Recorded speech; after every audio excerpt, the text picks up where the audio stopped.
Good morning সবাইকে। আবারও চলে এলাম তোমাদের সামনে ছোট্ট একটা মিনি ব্লগ শেয়ার করতে। কেমন আছো তোমরা সবাই? ভালো আছো তো? আমিও খুব ভালো আছি। সকাল সকাল স্নান করে চলে এলাম পুজোটা আগে কমপ্লিট করে নেওয়ার জন্য। তারপর চলে যাব রান্নাঘরে। দেখো, প্রথমেই চাল ধুয়ে ভিজিয়ে রাখলাম। এদিকে ডাল সিদ্ধ বসিয়ে দিয়েছি। ডালের সাথে আজকে আমাদের হবে বেগুন ভাজা। আচ্ছা, তোমরা কারা কারা এরকম বেগুনে নুন হলুদ মাখানোর সময় চিনি মাখাও বলো তো? আমার যেন মনে হয় একটুখানি চিনি মাখালে বেগুনটা বেশি টেস্টি লাগে খেতে। যদিও আমি বেগুন খাই না, আমার বেগুনে অ্যালার্জি আছে। তো যাই হোক, আজকে আমাদের মেনুতে থাকবে ডাল, বেগুন ভাজা, আর তার সাথে হবে ঢ্যাঁড়স আর আলু দিয়ে একটা তরকারি।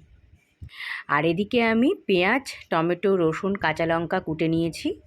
হবে মাছের ঝাল। দেখো, ফ্রিজ থেকে বার করে মাছটাও ধুয়ে রেখেছি। তোমাদের কি কি মেনু হবে সেটা আমাকে জানিও।